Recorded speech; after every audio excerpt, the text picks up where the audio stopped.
जय यीशु। प्रभु यीशु के सामर्थ्यवान नाम पर आप सभी लोगों को फादर अभिवादन करते हैं। बाइबल तीर्थ यात्रा के 142वां दिन की व्याख्या में स्वागत करते हैं। हम सामुएल के दूसरे ग्रंथ के 16-17 अध्यायों पर है, साथ साथ स्तोत्र संज्ञा 100 और कुरिन्थियों के नाम पहला पत्र संत पौलुस का अध्याय 9। हालेलुया।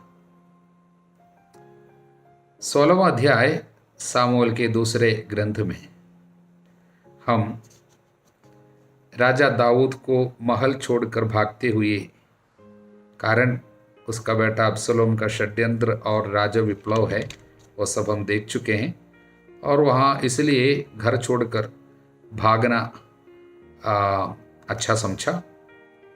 भागते समय जैतून पहाड़ी की चोटी पार करने के बाद जब आगे बढ़ रहे थे यर्दन की ओर, उस सफ़र में पहाड़ी से यानी जैतून पहाड़ से यर्दन तक के बीच में 2 लोगों से उनका मिलन हो रहा है। उसके विषय में इस अध्याय में लिखे। पहला व्यक्ति का नाम है सीबा। वो मफीबोशेत का सेवक था। मफीबोशेत को हमने पहले देख चुका है, योनातन का बेटा जो पैर से अभंग था, चलना मुश्किल था। उसके साथ दाऊद ने दया किया और राजमहल में उनको रहने दिया था। ये सब हमने पढ़ चुके हैं। और उसको सेवक के रूप में सीबा को सब राजा ने नियुक्त किया था। और वही सीबा आज बड़े प्रबंध या प्रावधानों को लेकर काफ़ी सामान सामग्रियाँ और कई गधे पे भरते हुए आए। बहुत आदर सम्मान प्यार और इतने सामान लेके आए। जबकि दूसरा एक व्यक्ति को हम आगे वचन 5 से मिलते हैं। वहाँ पर जब दाऊद बहूरीम पहुँचा, साउल के वंश का यानी बेन्यामीन वंश का एक व्यक्ति दौड़ता हुआ उसके पास आया। वो गेरा का शिमई नामक पुत्र था। वो कोसते हुए नगर से निकला, दाऊद और उसके सेवकों पर पत्थर फेंकता जा रहा था और बहुत श्राप दे रहा था। हत्यारे, नीच, इस तरह सब उनको कोसते जा रहा था। तो 2 लोग, एक से आदर, दूसरे से श्राप और तिरस्कार। लेकिन वास्तव में इन दोनों में किसने दाऊद की मदद की है? हालेलुया। पहली बार जब पढ़ेंगे हमको बहुत अच्छा लगेगा ये सीबा का व्यवहार।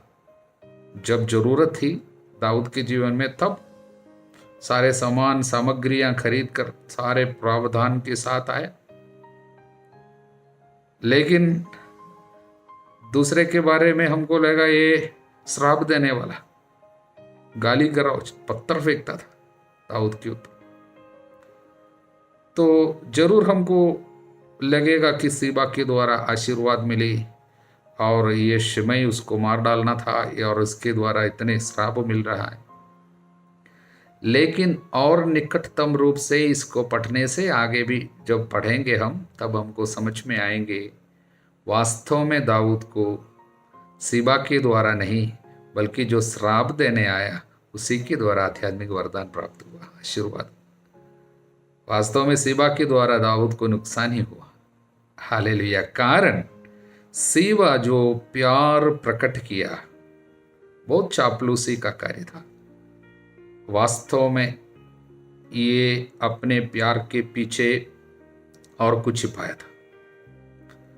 उनके वास्तविकता कुछ और थी। ये जो दिखा रहा था वो कपटी व्यवहार था। इसका प्यार सच्चा नहीं था। वास्तव में अपनी स्वार्थी व्यवहार, कुछ योजना उसने छिपाए थे। दाऊद के साथ बड़ा प्यार दिखाते हुए उसने धीरे से मफीबोशेत की कुछ बुराई की, झूठा आरोप लगाया कि उसने बताया जब दाऊद ने सीबा से अपने तुम्हारे स्वामी कहाँ हैं, यानी स्वामी का पुत्र यानी साउल का बेटा योनाथन का बेटा जो है मफीबोशेत, उसके बारे में पूछा। उसने क्या कहा? वो यरूशलेम में रह गया है। उसका कहना था कि आज इस्राएल के वंशज मुझे अपने पिता का राज्य लौटा देंगे। मतलब दाऊद के जगह में वो राजा बनना चाहता है। इस तरह की बातें दाऊद के सामने रखती है। वास्तव में ऐसा नहीं था, बाद में हम देखते हैं। तो तुरंत जैसे दाऊद ने उसको सुना, दाऊद ने एक फैसला बता दिया। राजा ने सीबा से कहा, देखो अब मफीबोशेत की सारी संपत्ति तुम्हारी है, तुम्हारी हो गई है। सीबा ने उत्तर दिया, मैं आपके पांव पड़ता हूं मेरे स्वामी राजा, मैं हमेशा के लिए आपकी दृष्टि में आपका कृपा पात्र बना रहा हूं। ये सब चापलूसी थी। वो जो चाहता था उसको मिल गया। वास्तव में क्यों ये सब प्यार प्रकट करता था? राजा के प्रति सच्ची भक्ति नहीं थी, बल्कि अपना प्यार था। वो संपत्ति चाहता था, उसी के लिए चापलूसी करता था। देखिए प्रियजनों, अनेक लोगों के प्यार के पीछे उनका कुछ निजी मकसद हो सकता है, हिडन एजेंडा, सेल्फिशनेस, और वास्तव में अपने स्वामी मफीबोशेत के प्रति वो निंदा कर रहे हैं, उनके प्रति मन में क्रोध रख रहे हैं।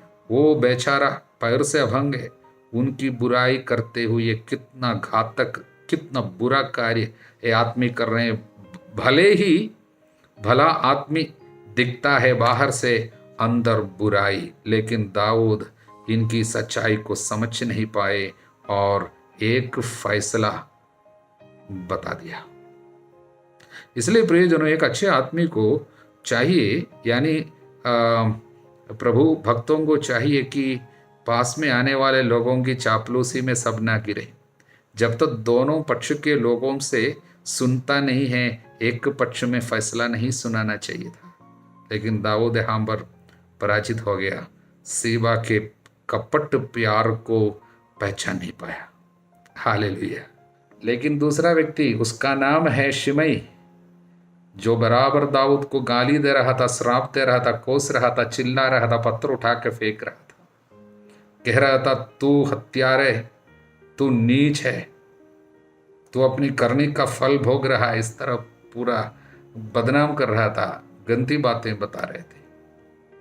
तब दाऊद के साथी अभिषय, जो सरूया के पुत्र है, सरूया दाऊद की दीदी, और उनके पुत्र है योआब, अभिषय सब। तो अभिषय ने दाऊद से कहा, यह मुर्दा कुत्ता मेरे राजा स्वामी को क्यों कोस रहा है? कृपया मुझे आज्ञा दे, इसी वक्त मैं उसे 2 टुकड़ा कर दूंगा।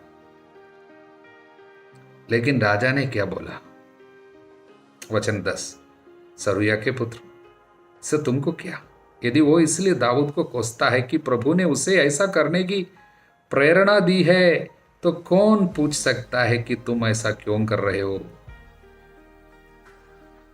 उसे कोसने दो, क्योंकि प्रभु ने उसे ऐसा करने की प्रेरणा दी है। वचन 11-12, हो सकता है कि प्रभु मेरी दुर्गति देखकर आज के अभिशाप के बदले मुझे फिर सुख शांति प्रदान करे।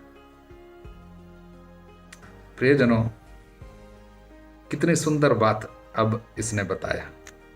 गाली गलौज के सामने उसने अपनी शांति खो नहीं बैठे। जब कोई गाली दे रहे थे, ये क्रोध में नहीं आया, बुराई के बदले बुराई अब नहीं कर रहे, बल्कि उसने कहा क्षमा कर दो। शायद उनके द्वारा प्रभु बोल रहा है, प्रभु मुझे कोस रहा है मेरे पाप के लिए, शायद मुझे पछतावा करे, मैं अपने को विनम्र बनाऊंगा, प्रभु मुझ पर दया करेगा और ये शाप को आशीर्वाद में बदल देगा। हालेलुया। जब बुराई हुई उनके साथ, जब गाली गलौज हुई, उस समय दाऊद आध्यात्मिक दृष्टि से इस घटना को देख रहे हैं, जो कि जब प्यार भरा व्यवहार, बड़े चापलूसी भरी व्यवहार जब हुई, उस समय ये आध्यात्मिक चीज उनका काम नहीं किया। उस समय प्यार जब मिले और चापलूसी जब हुई, उस समय उसने जो फैसला सुनाए जो जजमेंट उनके मुंह से निकले वो गलत थी, लेकिन अब जब सताया जा रहा है, जब कुछ निंदा हुई, उस समय ये जो फैसला ले रहे हैं बहुत सुंदर फैसला। नए विधान में प्रभु ईसा मसीहा की ईसा मसीह का मन दाऊद पे अब हम देख सकते हैं। गाली के बदले गाली नहीं, श्राप के बदले श्राप नहीं, बल्कि उस श्राप को भी अपने प्रायश्चित के रूप में स्वीकार करते हैं। जो निंदा यहाँ पर हुई है उनसे, उसको स्वीकार करते हैं और प्रभु के सामने विनम्र बन रहे और बोलते हैं इसी को प्रभु भलाई में बदल डालेगा। ऐसा ही हुआ।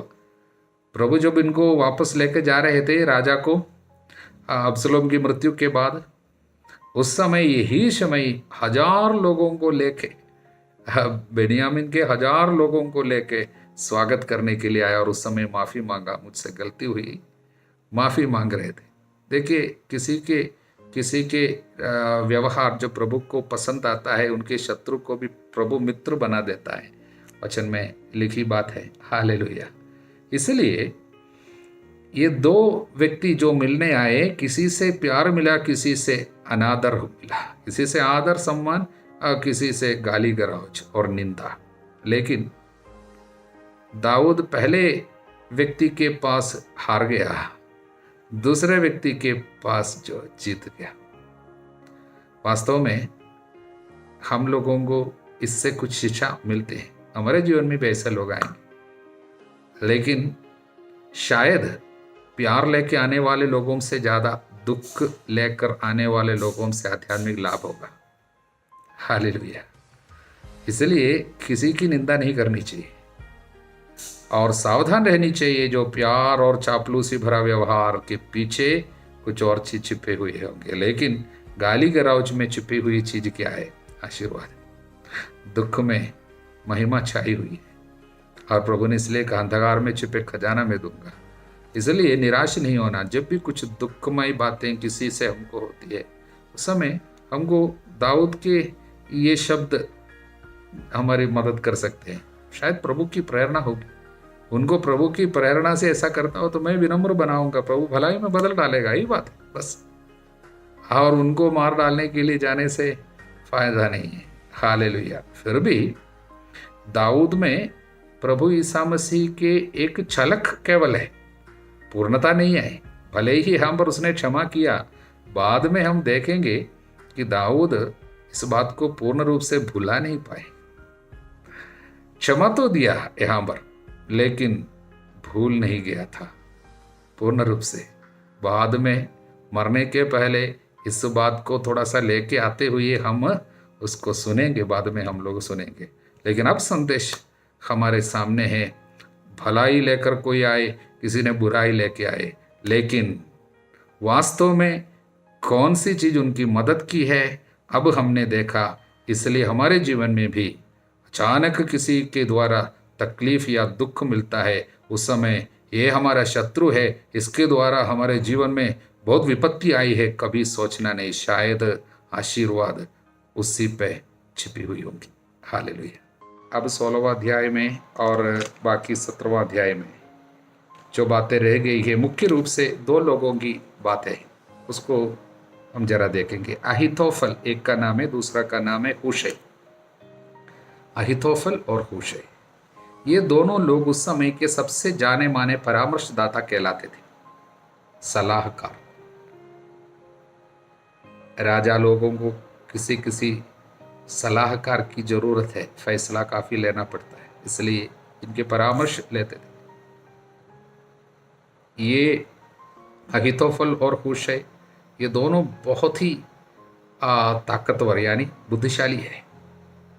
राजा दाऊद इन दोनों को बहुत इस्तेमाल करते थे काफ़ी फैसलाओं के लिए। अब ये दोनों अब्सलोम के पास आ गए, तो अब्सलोम सोचा अब मुझे कोई पराजित नहीं कर सकता, पक्का जीतूंगा, मेरा प्लान सब बढ़िया होगा, क्योंकि इन लोग मेरी मुझे सलाह देने के लिए है। इसलिए इन दोनों के सलाह परामर्श उसने लिया, आगे फैसला लिया।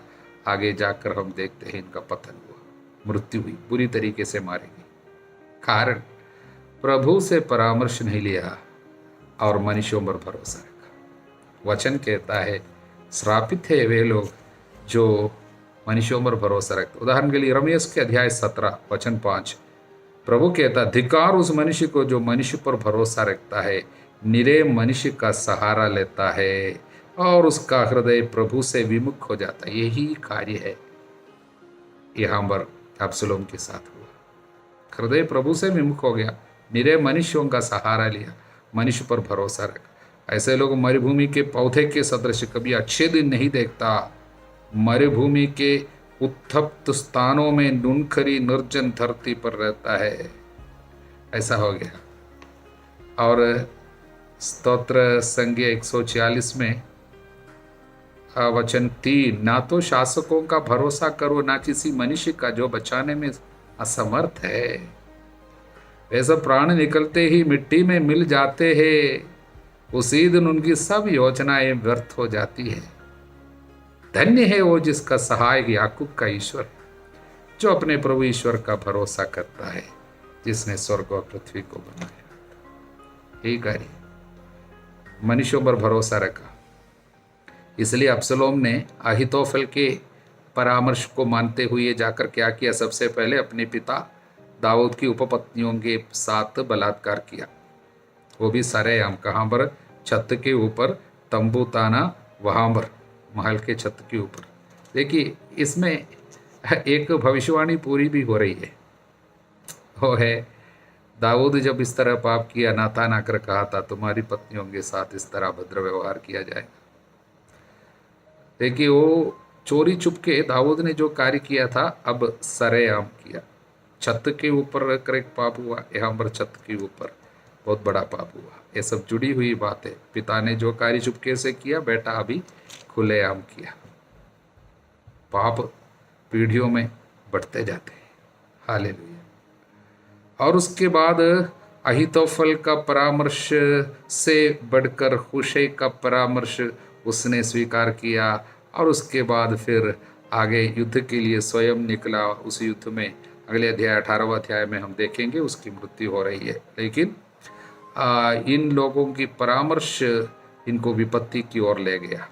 जब और उसके बाद स्वयं अहीतोफेल जाकर क्या किया, वचन 23, जब अहीतोफेल ने देखा कि उन्होंने मेरी सलाह के अनुसार काम नहीं किया, अब्सलोम ने अहीतोफेल के सलाह से ज़्यादा हुशै के सलाह को ले लिया, और इसलिए उसने जाकर क्या किया, वो अपना गधा कसकर अपने नगर लौट गया। उसने अपने घर की व्यवस्था की और फांसी लगा ली।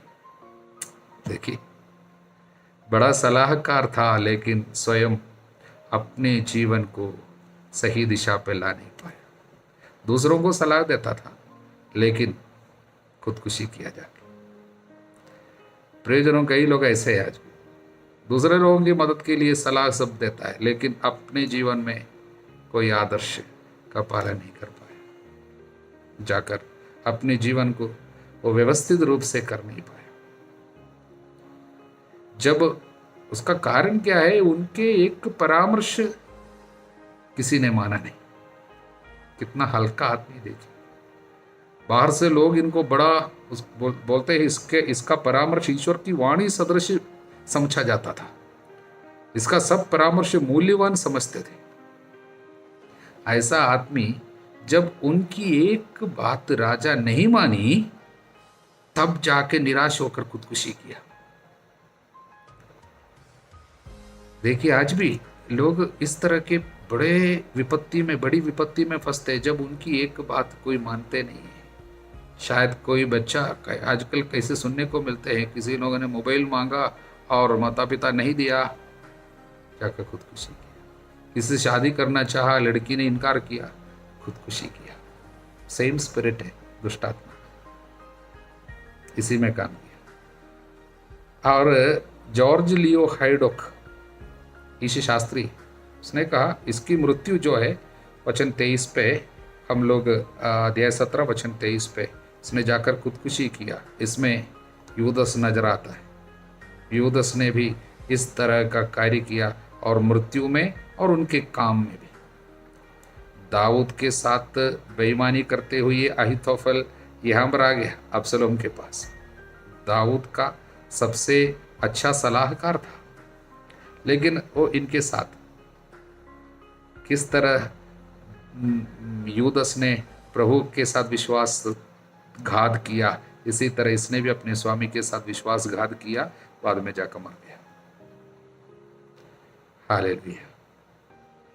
और होशे जो है, इनको सलाह तो लिया, परामर्श तो दिया, लेकिन होशे दाऊद के साथ रिश्ता बनाए रखते थे।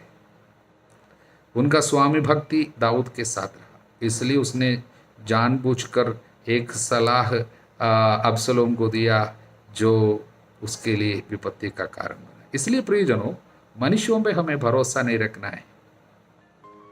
हमारे साथ कौन कैसा कैसा सलाह देता है, इसके विषय में हमें सावधान रहना। अनेक लोग दूसरों की सलाह सुनकर जाकर बड़े बड़े विपत्ति में फंस जाते हैं, क्योंकि प्रभु की इच्छा क्या है पहचाने बगैर मनुष्य जो कुछ बोलते हैं उसके अनुसार जाने से अंत में विपत्ति में फंस सकते हैं। इसलिए वचन कहता है, पता लगाते रहो कौन सी बातें ईश्वर को प्रिय है। एफएसी 5:10। प्रभु से पूछना है, प्रभु हमसे बात करेंगे। इसलिए प्रभु के साथ रिश्ता जिनका टूट जाता है, ऐसे लोग मनुष्यों की सलाह मानेंगे, वो मृत्यु की ओर आपको ले जा सकता है। ये संदेश है इसके जीवन से और अब्सलोम के जीवन से हमको मिलते हैं। हालेलुया। अब हम मनन करेंगे स्तोत्र संगीत 100। इसका टाइटल है स्तुतिगान। ये टाइटल जो है हिंदी भाषा में जिन्होंने अनुवाद किया उनका दिया हुआ है। ओरिजिनल टाइटल क्या है जो इब्रानी भाषा में लिखा गया था उस समय, वो नीचे लिखा हो, एक स्तोत्र धन्यवाद के लिए। वो ये ओरिजिनल टाइटल, धन्यवाद के लिए, साम फॉर थैंक्स के लिए। हालेलुया।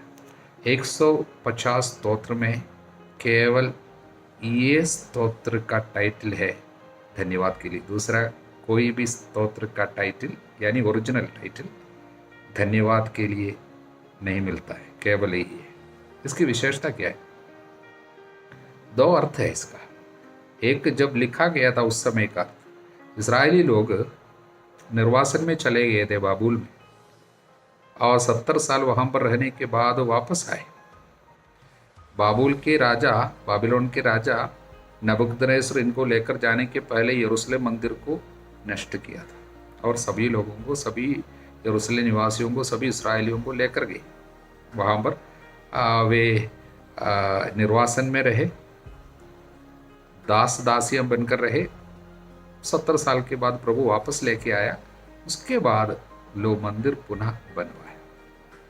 जब मंदिर फिर से बनाए गए उस समय की गीत है, यानी उस मंदिर में सभी लोग धन्यवाद के लिए आ जाए, सभी इस्राएलियों को बुला रहे। स्तोत्र ग्रंथकार सबों का स्वागत करते हैं मंदिर में आकर धन्यवाद देने के लिए। वचन 4, धन्यवाद देते हुए उसके मंदिर में प्रवेश करो, भजन गाते हुए उसके प्रांगण में आ जाओ, उसकी स्तुति करो, उसका नाम धन्य कहो। ईश्वर कितना भला है, उसका प्रेम चिरस्थायी है। उसने हमारे साथ कितना महान कार्य किया, शत्रु के हाथ से हमको बचाकर वापस लेके आया और हमको फिर से मंदिर दिया, इसलिए हम धन्यवाद देते हैं। ये पहला अर्थ। हालेलुया। दूसरा अर्थ क्या है? हम सभी लोगों के लिए। हम सब कौन हैं? हम सब प्रभु के लोग हैं। उसी ने हमको बनाया, हम उसी के हैं, हम उसकी प्रजा है, उसके चरागाह की भेड़े हैं, उसके चरागाह की भेड़े। हालेलुया। और उसने हमको काय के लिए बनाए हैं? इस दुनिया में हमेशा रहने के लिए नहीं है। हमें उसके मंदिर जहाँ पर स्थित है, उसके नगर, वहाँ पर जाना है। उसकी नगरी कहाँ है? वचन हमको बताते इब्रानियों के अध्याय 13 वचन 14, क्योंकि इस पृथ्वी पर हमारा कोई स्थायी नगर नहीं, हम तो भविष्य के नगर की खोज में लगे हुए। हम ईसा के द्वारा ईश्वर को स्तुति का बलिदान अर्थात उसके नाम की महिमा करने वाला होठों का फल निरंतर छठाना चाहते। क्यों? क्योंकि यहाँ पर हमारा कोई घर नहीं है, हम सब यहाँ पर परदेशी हैं। हम स्वर्ग की ओर दृष्टि लगा कर बैठे हैं, हम वहाँ की ओर जा रहे हैं। वहाँ पर हमें कैसे जाना है? हमें धन्यवाद का गीत बराबर गाते हुए जाना, इसलिए भजन गाते हुए उसके प्रांगण में जाए। आज हमसे प्रभु कहते हैं आपको इस धरती पर रहते समय क्या करना है? स्वर्ग को लक्ष्य बनाना है। वास्तव में हमारा एक ही जगह है, एक ही शहर है, हमारा नगर है, हमारा वासस्थान जो है वहाँ है। यहाँ पर स्थायी घर नहीं है, यहाँ पक्के मकान बनाकर रहने वाले नहीं हैं हम। आज नहीं तो कल हमको जाना है, इसलिए हमको उसके प्रांगण में जाना है। इसलिए आज से हमको क्या करना है? स्तुति करो, धन्यवाद का बलिदान, स्तुति का बलिदान निरंतर चढ़ाते जाना। हालेलुया। क्यों? क्योंकि वहाँ पर हमारा नाम लिखा गया है, हम वहाँ के नागरिक है। हमारा हमारा फेलोशिप और हमारा सिटीजनशिप सब वहाँ है। ये आशा हमारे पास है। धरती पे जितना दुख है थोड़े दिनों का है, हम सभी लोगों को वहाँ पर एक जगह मिलेगा। अनंत काल तक हम प्रभु के साथ निवास करेंगे। ये आशा हमको आनंदित बनाए रखेंगे। इसलिए हम लोग कैसे यहाँ पर सेवा करेंगे? वचन 2, आनंद के साथ प्रभु की सेवा करेंगे। उल्लास के गीत गाते हुए हमको उसके सामने उपस्थित होना है। इसलिए आनंद को कैसे हम लोग प्रकट करते हैं? स्तुति में। आनंद का सबसे सुंदर प्रकटन है स्तुति, आराधना। इसलिए प्रभु पर श्रद्धा रखने वाले हरेक प्रभु भक्त को ये मालूम होना चाहिए हम उसकी प्रजा है, उसने हमको बनाया, उसने हमको उनके साथ रहने के लिए, उसी के साथ रहने के लिए बुलाए हैं। धरती पर हमको हमेशा रहना नहीं है, हमको स्वर्ग जाना। ये आशा हमको आनंदित बनाए रखेंगे। ये आनंद जिसके हृदय में है वे सब लोग स्तुति करेंगे। आशा आपको आनंदित बनाए रखेंगे। इसलिए प्रभु की दिए हुए ये आशा, ये वायदा, प्रभु ने जो वादा किया, मैं आऊँगा तुमको लेकर जाऊँगा। इसलिए हम लोग ये आशा रखते हैं कि प्रभु से हम मिलेंगे, हम अनंत काल तक उनके साथ रहेंगे। ये आशा हमें आनंदित बनाए रखेंगे। इस आनंद में हम लोग यहाँ पर सेवा करेंगे। वो सेवा की सबसे बड़ी विशेषता बराबर स्तुति, धन्यवाद। इसलिए अब सभी बातों में ईश्वर को धन्यवाद देना। यही आपके बारे में ईसा मसीहा में, ईसा मसीहा के अनुसार ईश्वर की इच्छा है। थिस्सलुनीकियों के नाम पहला पत्र अध्याय 5 वचन 16 में आप लोग हर समय प्रसन्न रहे, निरंतर प्रार्थना करें, सब बातों के लिए ईश्वर को धन्यवाद दे, क्योंकि आपके बारे में ईसा मसीहा के अनुसार ईश्वर की इच्छा यही है। ये इच्छा स्तोत्र संख्या 100 में प्रभु हमारे सामने प्रकट कर रहे। हालेलुया। अब हम संत पौलुस के कुरिन्थियों के नाम लिखे पहले पत्र के अध्याय 9 पर जरा मनन करेंगे।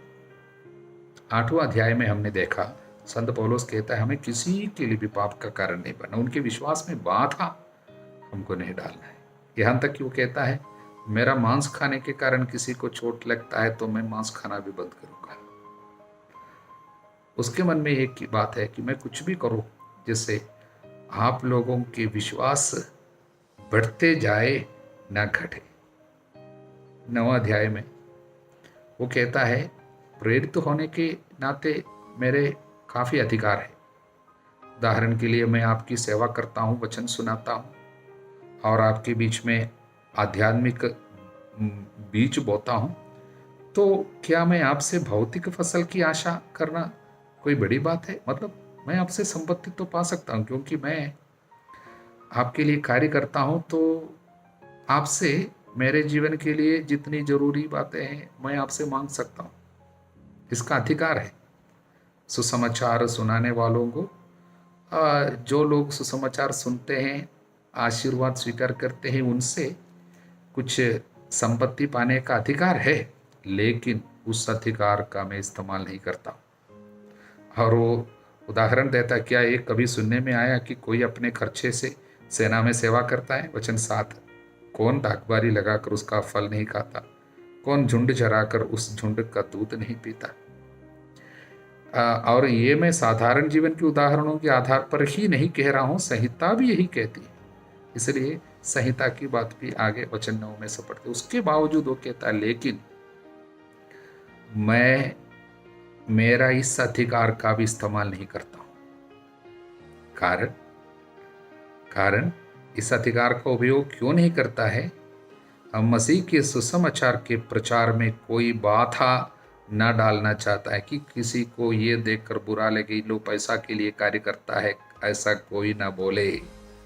इसलिए हम क्या करते हैं, हम हर प्रकार का कष्ट सहते हैं, जाकर मेहनत करता था।